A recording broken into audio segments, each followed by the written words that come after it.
Okay, so good evening, everyone, and welcome to this YR. So, YR is basically a platform which allows us to raise questions at certain relevant issues that we are all facing, and maybe towards the end, try to come up with some kind of solution, some kind of ways how we can mitigate the situations. And therefore, we see that the whole reason why we started this YR was that we felt that today the whole culture of questioning, of raising questions, trying to find solutions, having an in-depth analysis is slowly dying out. So therefore, in a way to encourage this, we thought of coming out with this. So every month we'll have a different topic which will be looked upon, and then the session will be open for questions, opinions, etc. So a little bit about our mode of proceeding. So generally there's a presentation made for around 20 to 25 minutes, and after that the flow is then open for questions. You can feel free to also put forth your own opinions. You can raise questions as well as speak out from your experiences, etc. Okay, so having said this, let us directly move in to today's topic. Okay, so we see that in the contemporary digital age, privacy and data security have emerged as something that is of paramount concern. We see that we are forced to use digital technologies. We are, in a way, forced to use digital means to carry our day-to-day activities. Now, we see that all of us are not digital natives. We have those who are also digital immigrants. That means those who were born before the digital age and are trying to adapt to this new age. And therefore, we see that with the easy means of internet usage, social media platforms, e-commerce, and digital communication has transformed how personal information is being collected, stored, and used. And therefore, today in this session, we'll take a look into the importance of privacy and data security, the challenges which are associated with protecting our personal information online, and also the responsibilities of us individuals as well as organizations in safeguarding this data.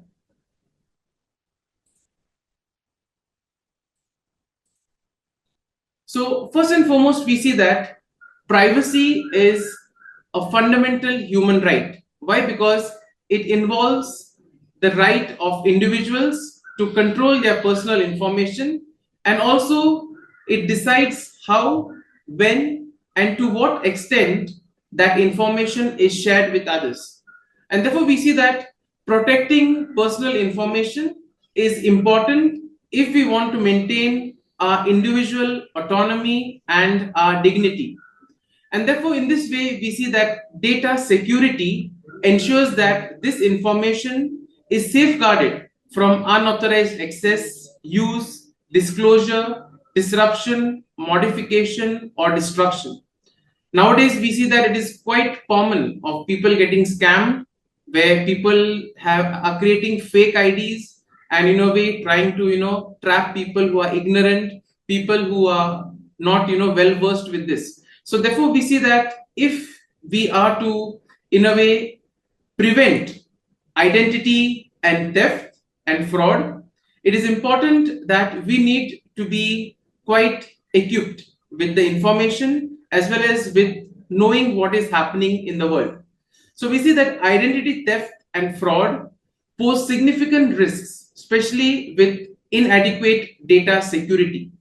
So we see that personal information such as social security numbers, credit card details, login credentials can easily be exploited by criminals who can then use it to commit fraud.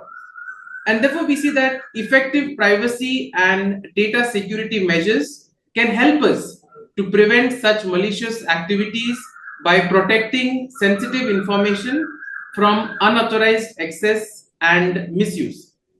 Now, we see that effective privacy and data security measures are in a way very important because they are important for us to safeguard our sensitive information from unauthorized access and misuse.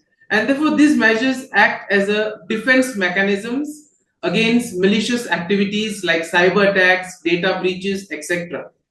So in this way, we see that encryption really is important because it transforms data into a code that only can be deciphered by authorized parties with the correct description key. And therefore, this ensures that even if the data is intercepted during the transmission or it is accessed without authorization, still it remains unreadable and unusable to the attackers.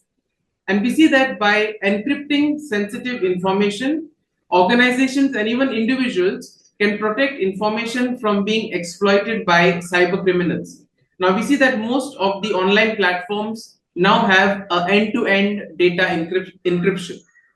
Next, we see that with regards to accessing control, we need to make sure that strict access is implemented, which will ensure that only the authorized individuals can access sensitive information. And therefore, this will involve using authentication methods like passwords, biometrics, multi-factor authentication to verify identity of users before granting access. Now we see that Google has this two-step verification where you get a code on your phone or also you get a kind of an SMS, etc. So in this way, we see that steps are being taken to make sure that the access is given only to a particular individual. Next, we see that firewalls and IDS, that is intrusion detection systems.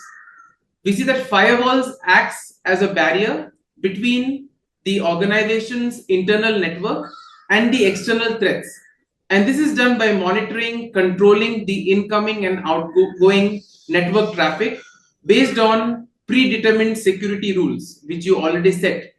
And therefore, we see that IDS monitor network traffic for suspicious activity and potential threats. So if it finds a particular website malicious, or if it finds it not safe enough, it will prevent you from accessing those.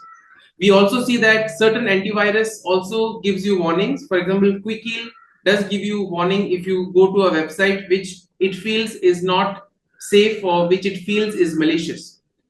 Next is data masking and anonymization. So data masking basically involves modifying sensitive information so that it is no longer identifiable or useful to unauthorized users.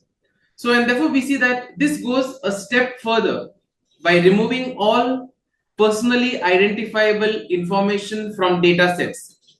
And in a way, it becomes impossible to trace data back to the individual. So the use of codes, the use of different initials, etc., is used in order to protect privacy by ensuring that even if data is accessed, it cannot be linked to specific individuals. Next, we have regular software updates and patching. Now, very often we see that for our antivirus on our systems, we get regular updates. And what happens when we update them, we make sure that they are in line with the new threats that have been detected. We see that sometimes the antivirus also, when it finds some kind of suspicious activity, it will ask you whether if you want to send this for testing. At least Quick Heal does that. And in this way, we see that when we, in a way, also collaborate in this way, they can use that information in order to make it safer for others as well. And therefore, by keeping our systems up to date, we can protect sensitive information from being compromised through others who exploit them. Next, awareness. Basically, creating awareness about privacy and data security is one of the best ways in order to make people aware. And therefore, training programs which teach individuals about how to recognize phishing attempts, also encouraging individuals to use stronger passwords will be useful, because we see that that will help them in order to avoid falling into such traps. Also, using different passwords for different platforms is also useful. Next, we also see data minimization. So data minimization involves collecting only necessary information for a specific purpose and retaining it only as long as it is needed. Now we see that whenever we go to the supermarket or to any mall, when we go to the counter to pay, the first thing that is asked is either the email ID or the mobile number. And secondly, we see that Google also has a lot of access to the location. So therefore, sometimes you may have realized that you have searched something on Amazon, but when you're scrolling through Facebook, you get ads regarding that particular product. Suppose you search for a keyboard, when you're scrolling through Facebook, those ads begin to appear. And therefore, one wonders how come it has appeared here. I've accessed it on a completely different platform. So therefore, we see that in this way, data also gets in a way transmitted from one platform to the other. So therefore, it's important to make sure that only the necessary data is utilized for a necessary purpose. Next, maintaining trust in digital services.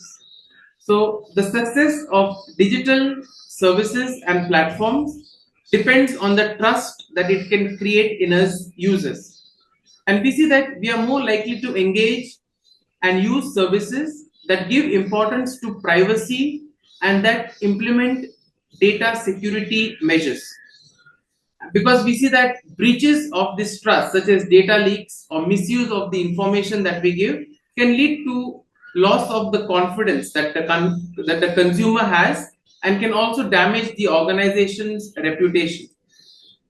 Next, we see that compliance with legal and regulatory requirements. Now, there are various laws and regulations worldwide which, in a way, mandate the protection of personal information. For instance, you have the General Data Protection Regulation in the European Union, and this imposes strict guidelines on data privacy and security. And therefore, organizations that collect information are expected to comply with these legal requirements. Otherwise, they face penalties or legal actions against them. So therefore, such things need to be encouraged and needs to be strictly monitored and implemented. Next, safeguarding against surveillance and misuse. Now we see that in a world where everything is being digitally surveyed, okay, either through when we give our contacts or either when we consent to cookies, etc. This is becoming increasingly pervasive, and therefore protecting privacy is essential in order to prevent misuse of personal data by both state as well as non-state sectors. And therefore, unauthorized surveillance can lead to violations of human rights as well as freedoms. So therefore, we see that strong data security measures need to be implemented in order to prevent this. Now, we see that there are certain challenges in protecting personal information online. First and foremost, we see that cyber attacks also are becoming quite sophisticated nowadays, because cyber criminals are using advanced techniques like phishing, ransomware, malware, social engineering to breach security defenses. So if those who are working in order to make data secure are ahead, we see that the ones who are trying to access it are even going much ahead. So in this way, there is this constant battle between the two, and therefore the evolving nature of these threats poses a significant challenge to each and every one of us, especially since most of our activities, most of our life now is online. Next, we see that we are in the big data society. That means the sheer volume and variety of data that is generated every day on social media platforms, on other media platforms is enormous.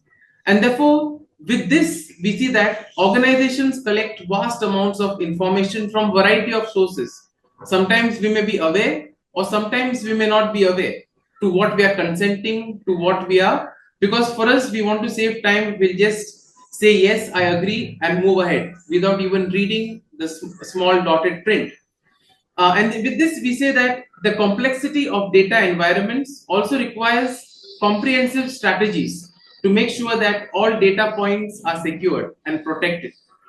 Next, we see that lack of awareness and education with regards to this online cyber attacks is something that in a way is a challenge today, because we see that it is a significant barrier which is being exploited by cyber criminals. We also see that many individuals are unaware of the risks that are associated with sharing personal information online, or what are the best practices for protecting their data. Of late, we have seen that so many Facebook accounts also have been mocked, and therefore people are using them to collect money from others. And therefore, this is something that is picking up currently. Also, we have seen how email IDs have been hacked, or people using fake email IDs in order to get money or get some revenue from others. Therefore, it is important for us to balance both usability and security. Now, we cannot deny the usage of our presence online, but we need to find ways how we can keep ourselves secure. And therefore, we can see that over user-friendly systems can compromise security. And also, if you make the security too complicated, it can discourage users from accessing the online world. So therefore, finding an optimal balance between the two is important, both for protection as well as accessibility. Now, there is also something called as insider threats. Now, not all threats that are there are from the externals. Okay, there are also threats which come from employees, contractors, or third-party vendors who have access to our information. And therefore, it is important for us to detect and make sure that our systems are secure and that we have only those who are trusted have proper access. Now, let's take a look at some of the philosophical implications of privacy and data security in today's world. And we see that this encompasses a range of ethical, social, and political considerations. So first and foremost, we see autonomy and individual rights. So first, privacy is very closely linked to our personal autonomy. That is the ability of us individuals to make our independent choices without any unwarranted interference. And therefore, in this digital age, the collection, storage, and use of personal data by both corporations as well as governments can undermine individual autonomy. And therefore, we see that philosophically we can raise questions about the extent to which our private lives should be subject to surveillance and control. The whole question of panopticon comes over here. Next is control and consent. So therefore, informed consent is a foundational principle in ethics, which emphasizes that individuals should have control over their personal information and how they are using it. And therefore, the digital age complicates this, as users often consent to data without fully understanding the implications. So just to save time, because we are in a hurry, we click I agree and move forward. Next, we see that trust and relationships. So privacy is important if we are to maintain professional relationships. And therefore, the erosion of privacy through these data breaches and surveillance can damage trust and can lead to a less open society. Similarly, we see that the digital age has in a way amplified the power dynamics between individuals, corporations, and government. And therefore, we see that surveillance technologies and data analytics provide those in power with a lot of abilities to monitor, influence, and control population. So that means if you have the resources, if you have the money, you can in a way buy the information or buy something, buy the information which people have given for particular sites and use it for your marketing strategies, etc. Next, we also see that identity and personhood becomes quite important, and this is challenged by the ways in which digital profiles are created, shared, and exploited. And therefore, issues of authenticity, self-representation, and fragmentations question what it means to be an individual in the digital age. Next, we also have ethical obligations. Therefore, each organization is supposed to be responsible and is supposed to have some obligations towards their consumers in order to keep this relationship and trust. And secondly, we see that privacy and data security issues are not experienced equally across various countries. We see that marginalized communities face greater risks and have fewer resources to protect their data. And therefore, this raises questions of justice and equity in the digital age. Now, what are the responsibilities that we individuals have? First and foremost, as much as possible, we need to make ourselves aware as well as educate those around us. Next, also, it is important for us to understand the consequences of sharing personal information online. So, only what is required is shared. We see that some people tend to post everything on Facebook, Instagram, etc., and in a way have completely transparent lives. So, this also could be potentially misused now with the coming of various morphing softwares with AI, etc. This poses a big issue, especially we have seen many incidents with deepfake, etc. It's important to practice safe behavior, that is, have unique passwords, enable two-factor authentication, and also make sure you have an antivirus which is updated regularly. Also, utilizing privacy settings. Now we see that each website, each software will have its privacy settings, and this allows us to see what information is visible and how much of it is shared, and therefore it is our responsibility to use these settings wisely. Secondly, regular monitoring. Okay, we need to monitor accounts, okay, whether it be our email, whether it be our social media profiles, to make sure that there is no suspicious activity going on. Okay, and also making sure that only our friends can access our information could be one of the steps in this direction. Now we see that there are two case studies which I have used for my research here. So first and foremost is the Facebook Cambridge Analytica scandal, which basically highlights the importance of privacy and data security. So now this Cambridge Analytica is a political consulting firm, and this got personal data from millions of Facebook users without their consent, and it used it for political advertising. Now this scandal in a way revealed lapses in Meta's data protection, the company that owns Facebook, and it also sparked widespread outrage and regulatory scrutiny.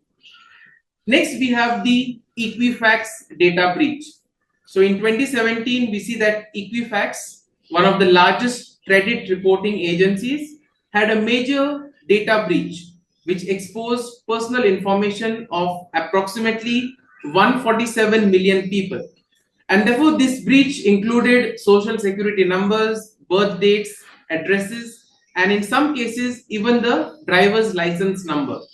And therefore, this incident highlighted the severe consequences if our security measures are not adequate.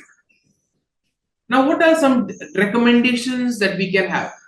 First and foremost, we need to have innovative solutions, proactive strategies in privacy as well as data security. So, first and foremost is integration of privacy by design.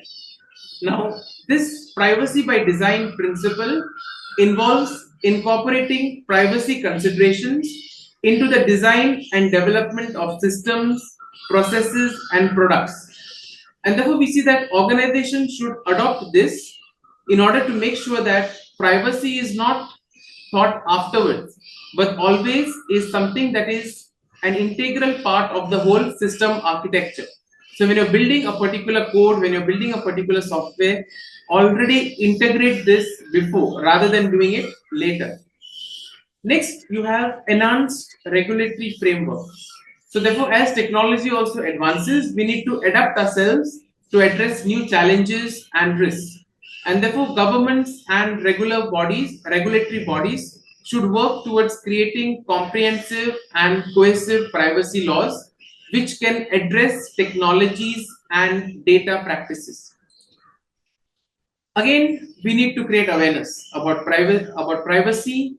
We also need to focus on certain practical skills like educating people, showing them what exactly is phishing, what exactly how a password is strong or how it can be in a way hacked, what methods these cyber criminals or hackers are using. Only when people see, when they know what is happening, that can be done with.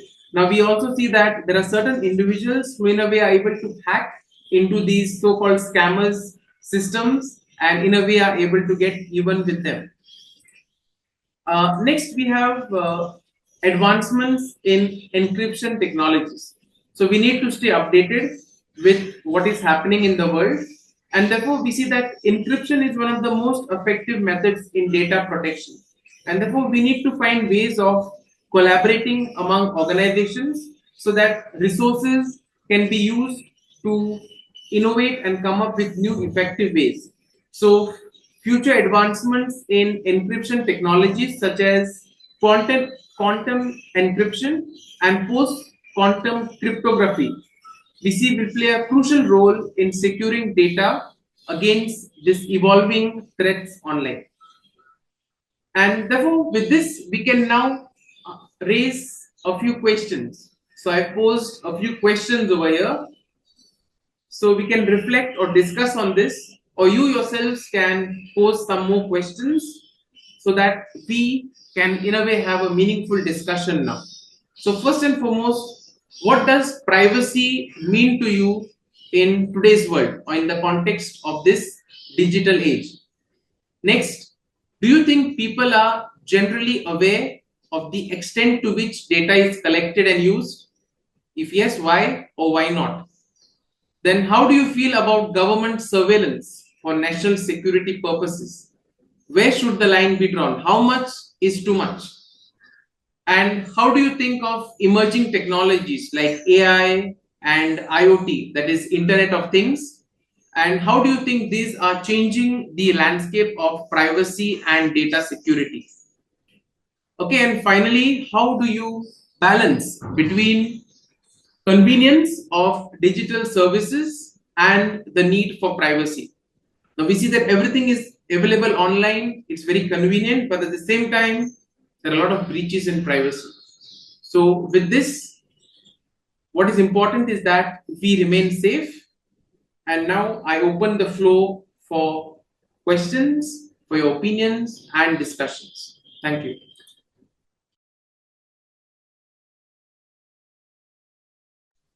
So you can either begin with reflecting on the questions which are posed, or you could pose some own questions, your opinions, etc.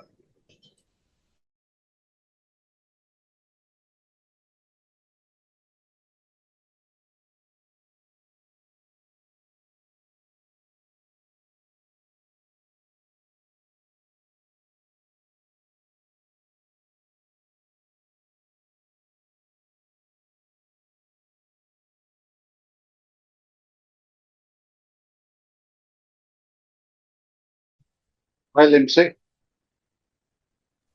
You can hear me? Yeah. Okay.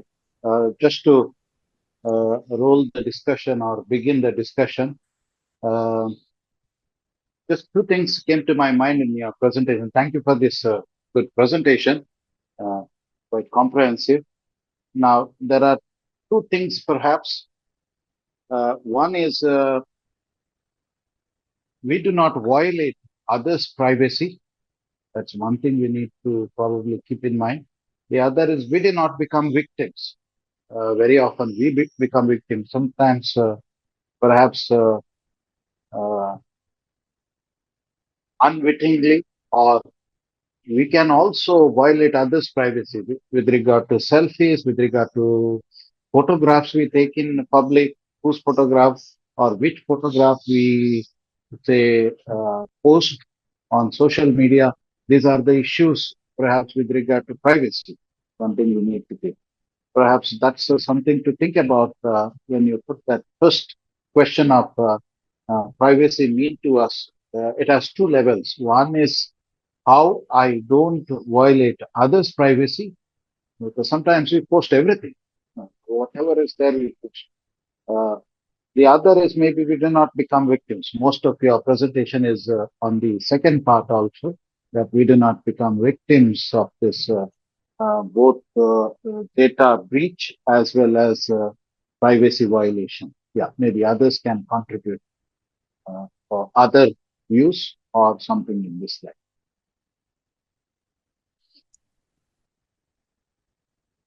Um, Lindsay, Yes, Franz. Yeah. I just want to know is we save our passwords in the Google. I just wonder whether they are safe. The passwords that we save in the Google, are they safe? Now we see that if these people can get access to your Google account, then obviously they have access to that, because if you go into so for example, if you open your Chrome, and when you go to, let's say for example, you have something called as passwords and autofill. Yeah. Okay, so if a person gets access to your, is able to in a way get into your Google account, in the passwords and autofill, he can easily see all the passwords that you have saved for whatever it is, like, so in this way we see that things are not, it's not recommended generally. That's it, yeah. It's not safe also. Not safe also, Yeah, isn't so it? if unless you are sure that it is the same. Now for example, we see that the new Windows update also is also has something called as auto recollect. It will be on Windows 11 platform, and that also will take screenshots of your screen every maybe 30 seconds or so. but Oh, that but that is again a feature if you enable it, so it is not for all. If you enable it in the settings, so that means in case you want to know what you did yesterday, so immediately it can go back and recollect. But again, Microsoft says that that is stored only on your system. But again, we see that if this is done, somebody gets access to it, whatever you have seen, your privacy again is at stake. So okay. If I add something, Lindsay. yeah. Hmm. Yeah, just a note. One is if we can make a lock, we can also make a key. Yeah, with the digital with regard to that. Which means what I want to say is, of course, is it safe? Is it secure?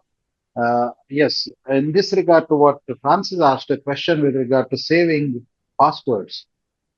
Two things. One is where do we save passwords? As Lindsay said, because if somebody can get into my email password somehow, I can have, or he or she can have all the information.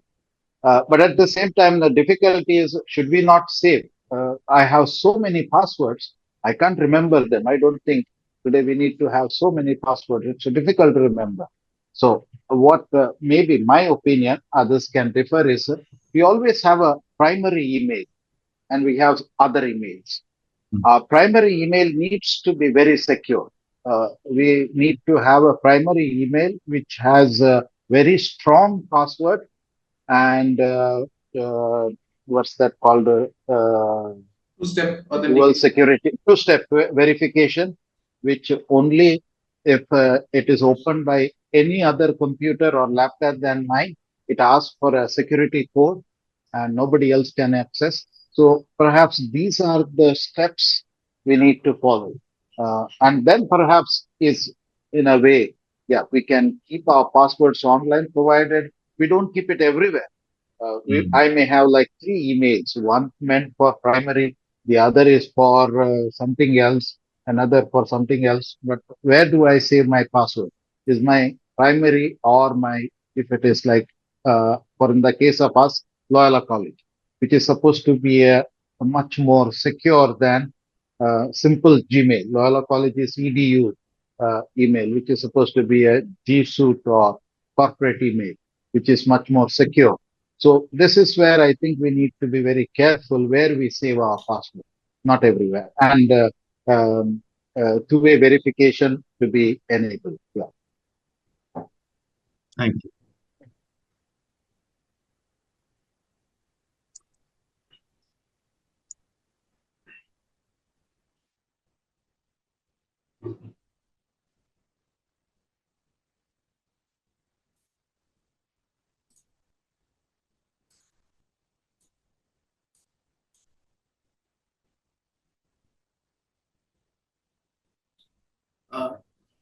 Okay, now it's fine.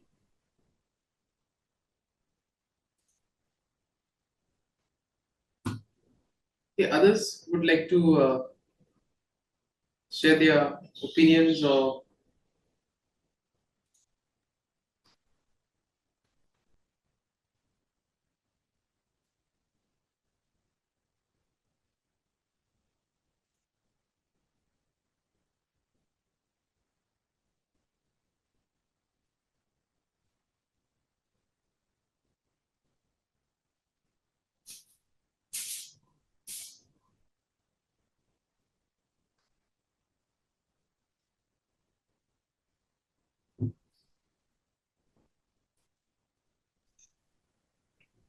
Hello, sir. I have one question.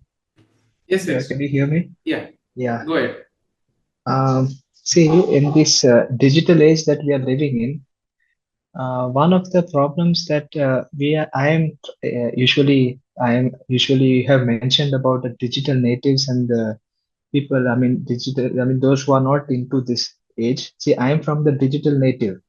So this age of AI, what I have found is there are these algorithms that have been created by this AI.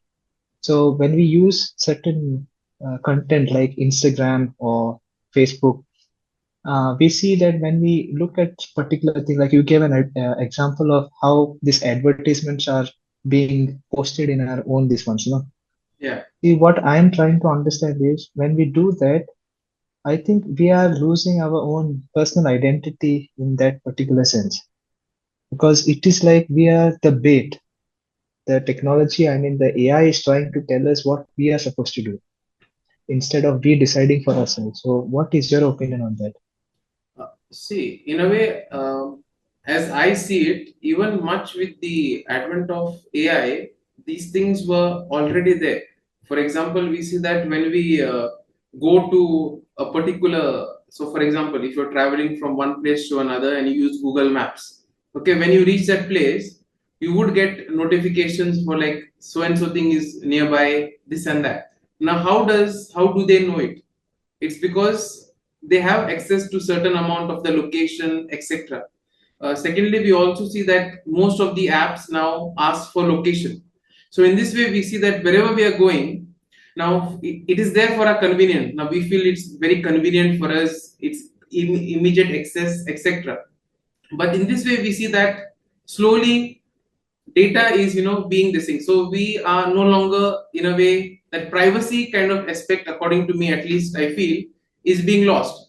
So therefore, as Valley also said, like, what we are posting online, okay, whether not only on social media, but even with regards to Twitter, even with regards to other platforms like blogs, etc., matter, because now with AI, obviously, you can analyze data much more quicker, okay, and in this way, you are able to, kind of get a picture of that person even without having an actual conversation. They're getting all these kind of bits of the puzzle and putting it together. So yeah, I feel that this was there much before, but I think if we are aware of what is happening, then probably I think we can find, in a way, ways to kind of navigate around it. So it's like inevitable, it is there, and we have to live with it.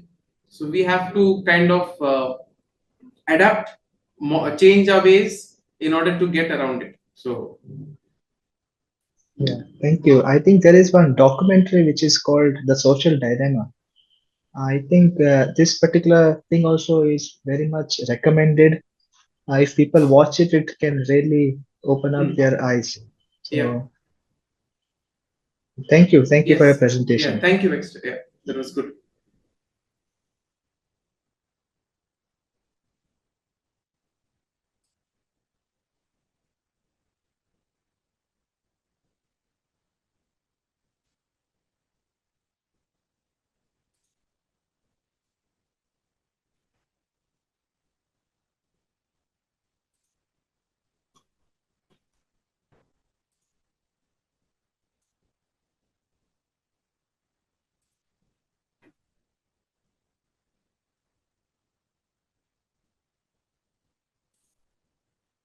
Let's say, could I Yes, come in? yeah, yeah, surely. Yeah. One of the questions that you have put is maybe we can't answer it, but it is concerns all of us. Is the uh, government surveillance? One is there, and government policies. Maybe I would talk with regard to more of the government policies. Do we have a real, you mentioned like US, Europe, or EU has lots of policies with regard to privacy and uh, uh, data security because they can fine even Google or Facebook if they violate this data violation. Now in India, I'm not sure whether we have such a comprehensive view, comprehensive policy with regard to this. I would like to narrate an incident which happened recently. Um, I got an email, no, I got a WhatsApp saying you have violated signal on such and such date and such time. And my vehicle number is there, which is accurate, correct vehicle number, and at such and such violation. And they also have given a uh, Google, what they are called, altitude and uh, whatever. Now, I thought it looked very authentic from RTO Ambattu.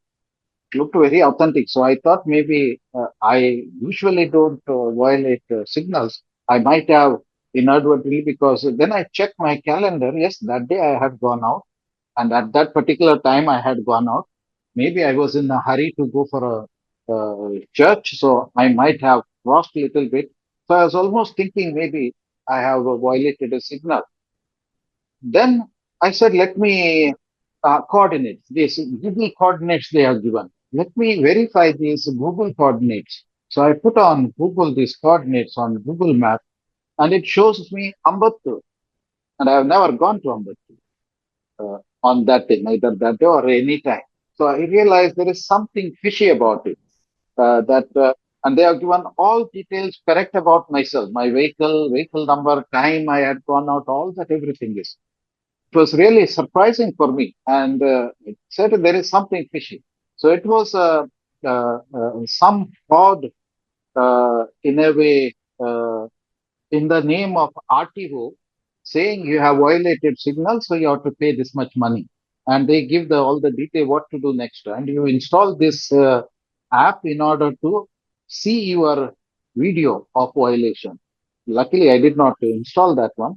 And then I realized there is something fraud. So I reported to cybercrime saying this is happened. Somebody is impersonating Ambattur RTO and sending me this to install. They first question they ask me is, how much money have you lost? Which means government is only worried if you have lost money. And then have you paid anything? I said, no, I have not paid anything because I found it something. So I'm reporting because there may be other many victims, not me alone. They must have sent to many of this with all these details. Two questions arise for me. One is, how do these people get all the details about me? Second is what government is doing about this. So they said, okay, thank you for informing, but this is a common thing today. So we'll see what we can do. And nothing has happened about that. At least they responded to cybercrime, responded to me, and then called me also. But is there a comprehensive law to take care of this kind of data security breach? That is my question, but I don't have an answer at this moment. Yeah. So, Valley, with regards to that, when I was checking up, so I found that there is something called as an Information Technology Act 2000, Mhm. which Mhm. tackles range of cyber crimes like data breaches. Then also you have sections like 43, 66C and 72A, which again deal with unauthorized access, data disclosure, privacy violations, and also penalties which range from hefty fines to imprisonment.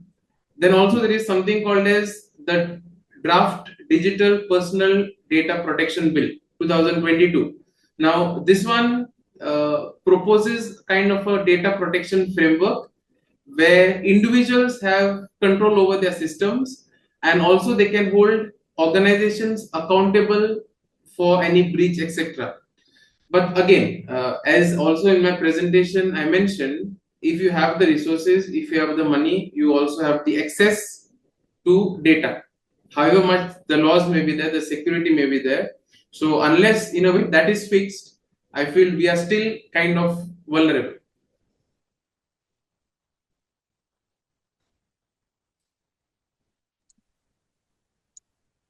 Lindsay, Yes, Francis. yeah.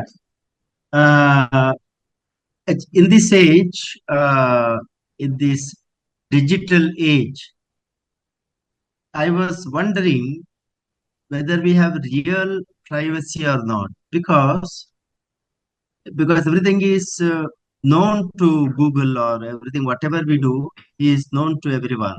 Our Aadhaar card, and because we give it for so many things, PF numbers and so many other numbers. So is a real privacy as we used to enjoy earlier. So government knows everything. Even the posts that we do, the government would know. So therefore, the question of real privacy and freedom that which you have kind of not trying to expose.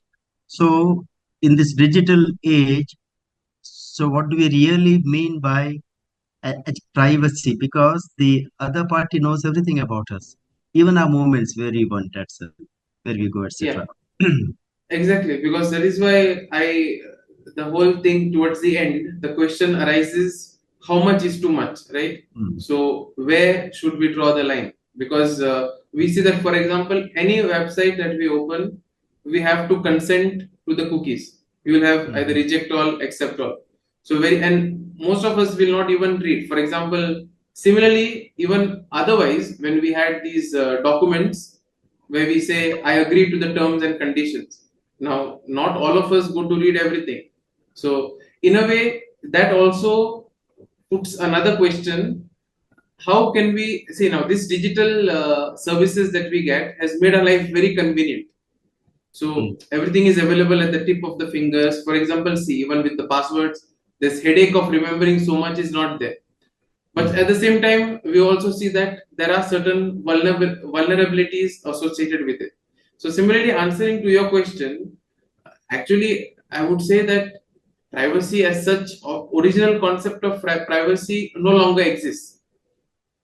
Okay, so ultimately, so what I can say is yes, there is, but it depends on individual to individual.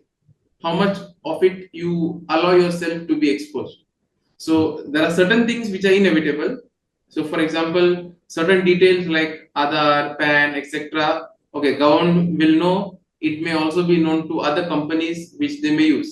But apart from that, the other things which we keep safe, like a pins, etc., that could be much more kept in a better way. Also, in my presentation, also I was speaking about how we can have different passwords, or even, for example, the passwords could be a bit complicated, maybe difficult to remember, but also, for example, somebody told me once, if you include spaces in your password, it in a way makes it hard to crack or hard to this thing. So like that, Mm. if there are certain guys who IT guys who can create awareness like this and all, will be always better. But again, if we are ahead, these cyber fellows, criminals also tend to be more ahead of us. So in Mm. this way, ultimately, it is just about keeping ourselves, and also constant monitoring is very important, whether it be with regards to our accounts, whether social media accounts or even our bank accounts, to make sure that there is no unauthorized or there is no transaction which sounds fishy. So that is something what we can do from our part. So we cannot rely on the government, we cannot rely on organizations to make things safer. It is we who need to take the initiative now. So it is in our hands. Okay, thank you.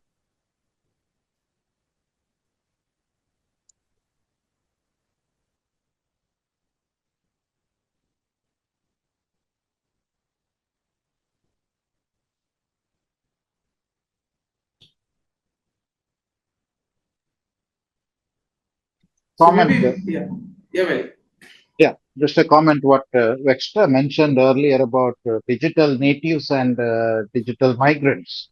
Yeah, I think the challenge more for the digital migrants today than for the digital natives. Probably digital natives are maybe have grown with it, and they are much more awareness is there, much more knowledge is there. This is for those who are just the digital age has come to us, and we find it very good sometimes. And whether it is WhatsApp or social media, as some people say, older people have become more WhatsAppaholic rather than the younger generation probably in forwarding messages and all these things. But that's where probably what you mentioned is one is awareness is important. The other is digital knowledge or digital education also is important. That if you don't have anything, we don't have to worry.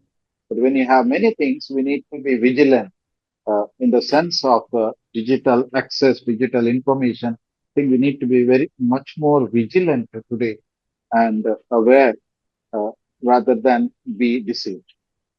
Yeah. To add to that, also, I would say that sometimes, when we have certain maybe important official passwords on our system, it is always better to use some other system for maybe, when we access these sites for downloading softwares or movies, etc. Because we see that along with that, you can have certain kind of malware or something which comes in, and then you do not know what is happening. Your data can easily be stolen.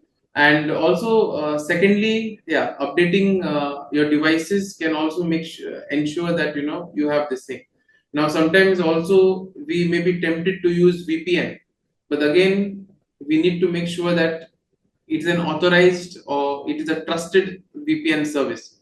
Secondly, also maybe sometimes using incognito could help, but again, it's not only incognito doesn't save it to the history, but when you open, for example, the incognito window, Google will always tell you that others who use this device won't see your activity, but it doesn't mean that the data is not being collected. So in this way, your activity is visible still to websites that you visit, your employer or your internet service provider. So yes.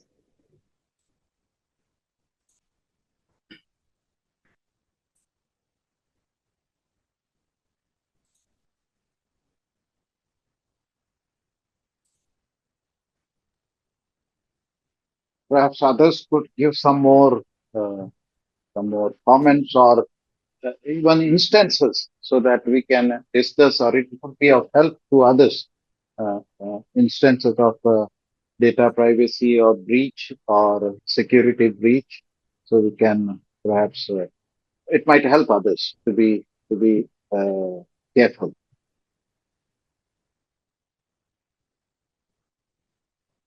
Yeah, well, just to add also, I think we need to be careful how we also look at the email IDs. For example, email IDs can look authentic. I mean, there was an incident just a few months back wherein one person was in a way robbed of around 80,000. So he gets a kind of a message saying that his documents are used for something else, and then the people are actually having a Zoom conference with him for 3 hours.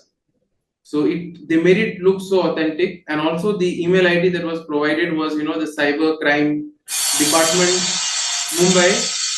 But in between there was a dot here and there, which when you look basically with the naked eye, it doesn't appear. It's only when you look into details it appears. So yeah, so such kind of small, minute, when we have certain kind of calls, I think most of us may have had at one point of time or the other such kind of fake calls where, or you even kind of emails. For example, a few days back, I received a couple of emails just saying that your invoice for this printer is here. I've never ordered a printer, and so therefore it's better not to open these because even the attachment can have something. So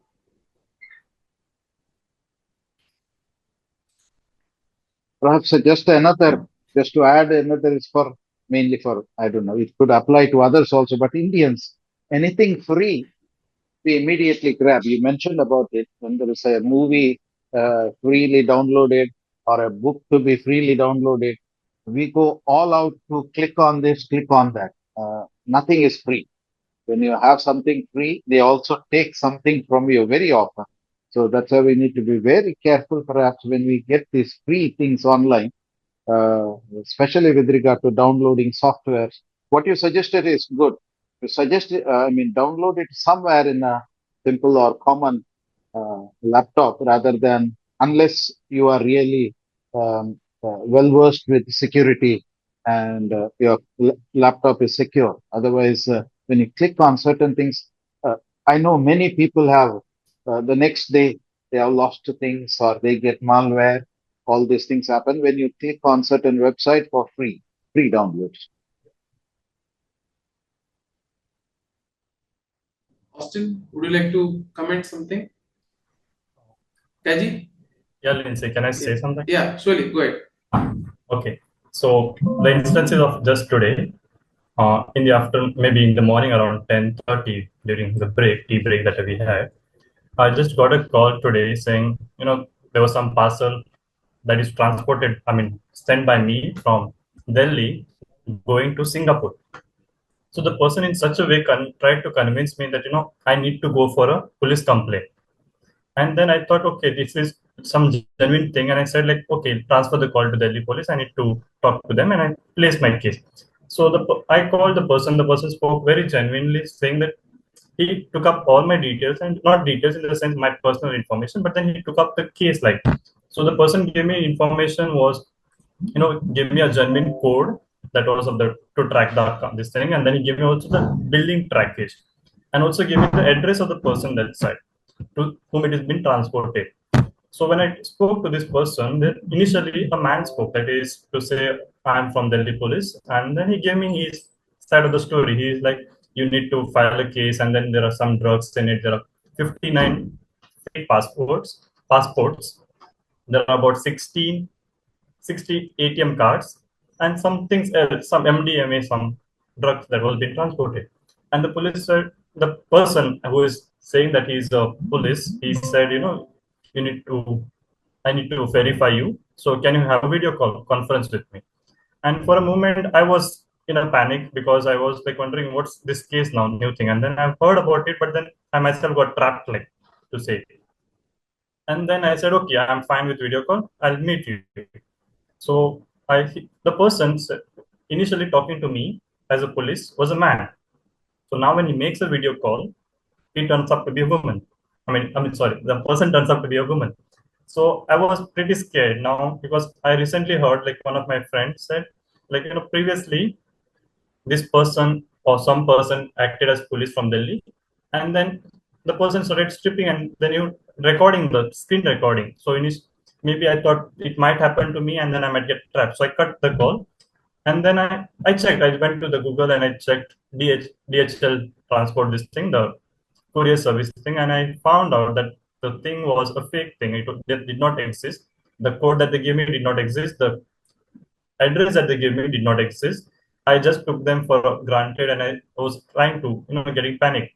So I think if we are more aware of how things and how the people are using armies, but then something genuine was the person had my name as perfect as Kajdan Pereira, had my contact number, but he did not know from where I am.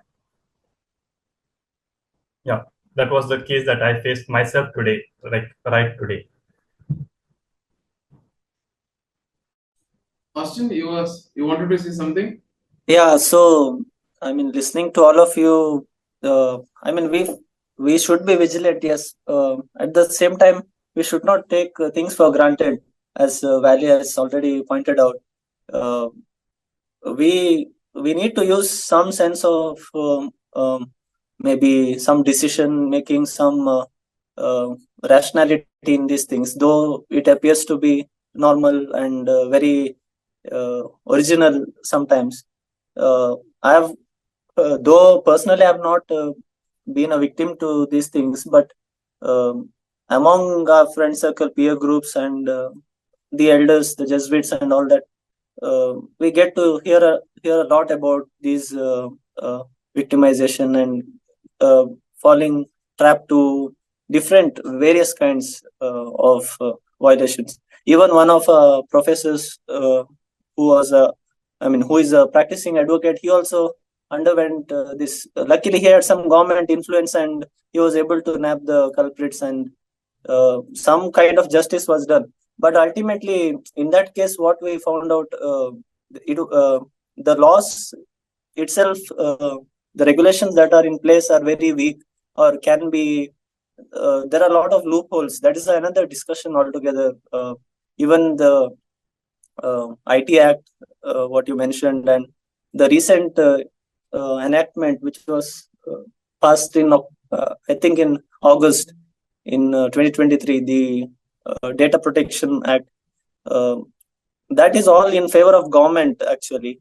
There are a lot of loopholes and concerns which we need to be aware of. Instead of helping the public, it is giving unlimited power to the government agencies. And even the RTI Act has been amended in the guise of data protection. We are supposed to hold government accountable, but government itself breaches our privacy and violates our different things. It's not about just the personal data. We see how the opposition parties and some people are targeted, the activists and all that. So it again comes down to privacy and data breach security. Thank you. Thank you, Austin. So, Azil, would you like to share some thoughts?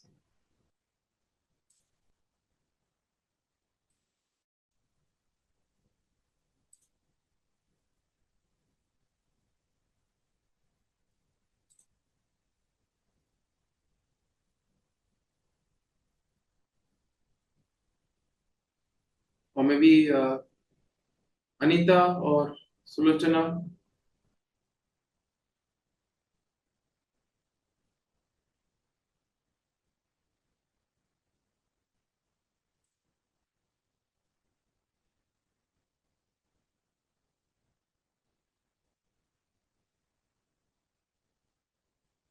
Okay, I think so. As there are not many opinions or views at the moment now, maybe what we could do is we can call it a night. And obviously, it has been good to listen to some of you. I think, in a way, this is just the first session that we are having this year. So there'll be every month we'll be having one session. We'll be notifying you. So therefore, in a way, every time we'll have a different topic. So see you next time, and keep thinking, because we can get insights at any time. So thank you very much for your participation and for your opinions and views, and also for the questions that you have raised. Thank you and have a good evening. Thank you, Lindsay. Thanks all Thank you. for participating.